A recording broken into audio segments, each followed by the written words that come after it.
Merhaba arkadaşlar. Bugün sizlerle 60.000 kupa olacağız.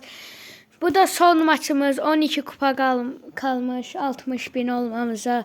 Hadi maçımıza geçtik. Şimdi bakalım yenebileceğiz mi? Yanımızda da Resul var. Onunla beraber 60.000 oluyoruz.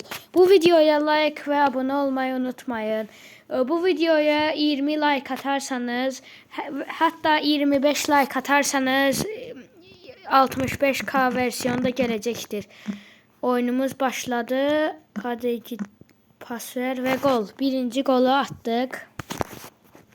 Ve yorumlara hangi takımlı olduğunuzu yazmayı unutmayın. Şöyle bir aksesuar attık. Şöyle bir. Size arkadaşlar trickshot atacağım. İzleyin. Trickshot atacağım size. İzleyin. Olmadı. Olmadı arkadaşlar. Şimdi golü atacak.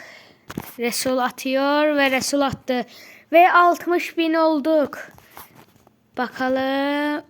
Ve 101 kupa oldu. Ve 60.001 kupa olduk. 60.001 kupa olduk. Ve gelen videomuzda görüşene dek. Kulübümüze de gelmeyi unutmayın. Şimdi 30'da 30 ama bazı yerlerde 29'a düşecek. Siz kupanız 14.000'den yüksekse gelmeyi unutmayın. Ve şimdi de 60.000'de sonra efsanevi star hediyesini de açalım. Bundan ne çıkacak? Hadi bastık. Ne çıktı? Dagan hiper şarjı çıktı arkadaşlar. Gelen videomuzda görüşene dek. Kulübümüze de girmeyi unutmayın. Gelen videoda görüşene dek. Like atmayı unutmayın. Bay bay.